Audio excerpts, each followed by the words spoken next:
લક્ષ્ય ન્યૂઝ, એક નજર, એક લક્ષ્ય. આવનારી 26મી તારીખે તાલુકા પંચાયત અને જિલ્લા પંચાયતની જે ચૂંટણી થવા જઈ રહી છે, ત્યારે આ મીટિંગમાં ઉપસ્થિત આપણા જિલ્લા કોંગ્રેસ સમિતિના પ્રમુખ ભાઈ શ્રી અરવિંદજી ઠાકોર, આપણે તમામે તમામ સૌ મુરબ્બી એવા તાલુકા પંચાયતના પ્રમુખ માજી એવા ધોળાજી ઠાકોર, પીએસ ઠાકોર, ગોડાજી ઠાકોર, રવાજી ઠાકોર, અમારા શંભુજી ઠાકોર, અજીતભાઈ, ભાઈ શ્રી સનાજી, અમારા ત્રણ લાઈનમાં બેઠેલા ચારે ચાર જિલ્લા પંચાયતના ઉમેદવારશ્રીઓ, તાલુકા પંચાયતના ઉમેદવારશ્રીઓ, અહીં બેઠેલા તમામે તમામ ઉમેદવારોના સૌ ટેકેદારો, વડીલો, યુવાનો, વાલી માતા અને બહેનો, આજે 9મી તારીખ છે. 9મી તારીખ એટલે સુકન્યા તારીખ કહેવાય મારી દ્રષ્ટિએ. 9મી તારીખમાં જે કોમ થાય એ ફરતે ના થાય. 9નો આંકડા બધાને ગમે છે ને, એટલા માટે આજે આપણે તાલુકા પંચાયત, જિલ્લા પંચાયતના ઉમેદવારો અને નગરપાલિકાના ઉમેદવારોનું ફોર્મ ભરવાનું આજના દિવસથી આપણે નક્કી કર્યું છે. મને તમારામાં વિશ્વાસ છે કે આવનારી તાલુકા પંચાયત, જિલ્લા પંચાયત એ 28મી તારીખે કોંગ્રેસની બનશે ને બનશે. સમગ્ર કલોલ તાલુકો અને કલોલ શહેર આ ભારતીય જનતા પાર્ટીના વહીવટી ટ્રસ્ટ બન્યા છે. ધારાસભ્ય તરીકે તમારી વચ્ચે 10 વર્ષ કામ કર્યું છે અને 10 વર્ષ કામ કર્યું છે ત્યારે મારે તમને એ વાત યાદ અપાવી છે કે અહીં બેઠેલો કોઈ પણ અમારો આગેવાન હોય, અહીં કોઈ બેઠેલો અમારો કાર્યકર હોય, એ મામલતદાર કચેરીમાં જાય કે અમારે આ કામ છે, અમને બળદેવજીએ મોકલ્યા છે, એક પણ તમારું કામ કોઈએ અટકાવવાનો પ્રયત્ન કર્યો તો ખરો? તમે જે કામ લઈને ગયા હોય એના પૈસા લેવાની કામગીરી કોઈદાર બની હતી ખરી? તાલુકા પંચાયત હોય, કલેક્ટર કચેરી હોય, ક્યાંક કલોલની પ્રજા, અમારા કલોલનો કોઈ પણ વિવાદ કલોલના કોઈ રોડ ઉપર ફરતો હોય તો એને પોલીસ પર ઉભો રાખવાનો પ્રયત્ન કરતી નથી. એ દિવસો હતા કે નહીં?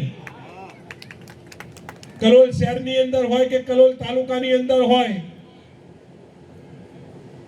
ક્યારે એને તોડવા માટે ક્યારે તાલુકા પંચાયત કે મામલતદારે જીસીબી નો ઉપયોગ 10 વર્ષની અંદર ક્યારે કોઈએ કર્યો છે ખરો?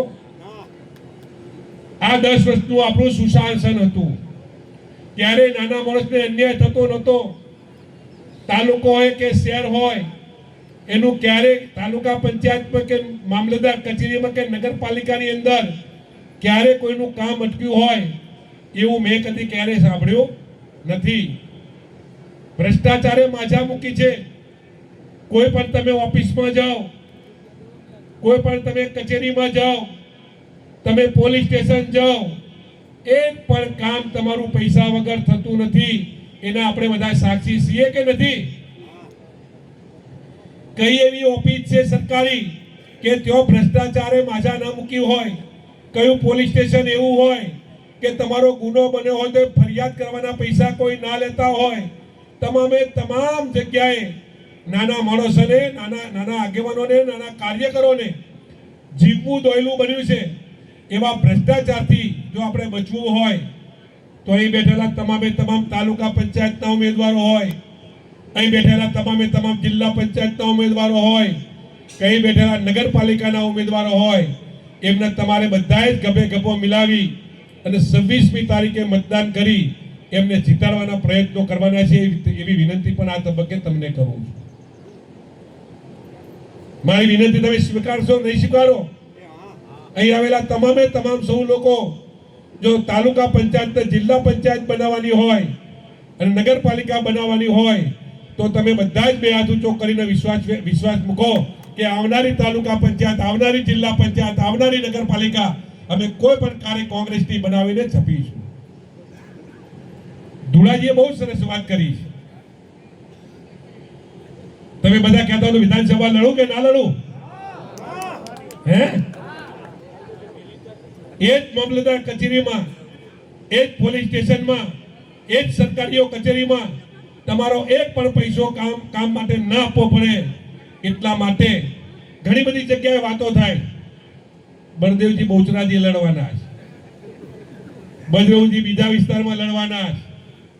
પણ હું તમારી સાક્ષીએ વાત કરું છું કે પાર્ટી મારી પસંદગી કરશે તો કલોલ સિવાય મારે બીજે કોઈ પણ જગ્યાએ ચૂંટણી લડવા જવાનું નથી. અને મને કલોલ બાર જો તમારે ચૂંટણી લડવા ના મોકલવો હોય તો આ તમામે તમામ અહીં બેઠેલા તાલુકા પંચાયતના જિલ્લા પંચાયતના સભ્યોને ચૂંટીને પણ તમારે મોકલવા પડશે. પાયો મજબૂત કરવો પડશે. તમારે ઘર બનાવવું હોય, ઘર મજબૂત બનાવવું હોય તો એનો પાયો મજબૂત જોઈએ. તો તાલુકા પંચાયત રૂપી પાયો, જિલ્લા પંચાયત રૂપી પાયાને મજબૂત કરવા માટે તમારે મારે બધાએ કમર કસવી પડશે. તમારે મારે બધા એક થવું પડશે. એક એક મત બૂથ પેટી સુધી તમારે પહોંચાડવો પડશે. અને હું નહીં, આ તમારું દિલ બોલે છે કે આ 2 વર્ષની અંદર કે 3 વર્ષની અંદર ભારતીય જનતા પાર્ટીના શાસનથી 33 વર્ષથી ભારતીય જનતા પાર્ટીનું શાસન આ ગુજરાતમાં રાજ કરે છે. 12 વર્ષથી શાસન, 12 વર્ષનું શાસન એ દિલ્હીમાં રાજ કરે છે. જ્યારે વાત કરે ત્યારે કે અમે ડબલ એન્જિનની સરકાર અમારી ચાલે છે, એ ડબલ એન્જિનની સરકારમાં ભ્રષ્ટાચાર સિવાય આપણને કંઈ જોવા મળતું નથી. લોકોને ત્રાસ આપવા સિવાય કોઈ કામ આપણું થતું નથી. નાની વાતમાં પોલીસની ધમકી સિવાય કોઈ કામ થતું નથી. તમે જોયું હશે લોકસભાની ચૂંટણીમાં અને વિધાનસભાની ચૂંટણીમાં પોલીસે એનો બળ વાપરી અને કોંગ્રેસના ધારાસભ્ય તરીકે જ્યારે મને હરાવવાની કામગીરી કરી ત્યારે સમગ્ર જિલ્લાની પ્રજા અને સમગ્ર તાલુકાની પ્રજાએ જોયું છે. ત્યારે હું વિનંતી કરું છું કે પોલીસથી કોઈ ડરવાની જરૂર નથી. આપણે બધાએ જ કાયદામાં રહીને લડવાનું છે, ગભે ગભો મિલાવીને લડવાનું છે. અને આવનારી આ તાલુકા પંચાયત, જિલ્લા પંચાયતની ચૂંટણી વર્ષથી આપણે તાલુકા પંચાયત કોંગ્રેસની, જિલ્લા પંચાયત કોંગ્રેસની બનાવવાની. વિધાનસભામાં તમારી વચ્ચેથી ક્યાંય જવાનું નથી. ભારતીય જનતા પાર્ટીના લોકો ખોટી વાતો તમારા વચ્ચે મૂકી આ તો બીજે લડવાના જવાને છે એમ કરીને તમારું જે મનોબળ તોડવાની વાત કરે છે, ત્યારે હું તમારી વચ્ચે કહું છું કે લડવાનું હશે તો કલોલથી લડીશ. બાકી હું ચૂંટણી 2027 નહીં લડું, એ પણ આપણી વચ્ચે મને ખાતરી કરીને કહું. પોલીસથી પણ ડરવાની જરૂર નથી. પોલીસનું કામ કરશે અને કોઈ પણ કાર્યકરને કે કોઈ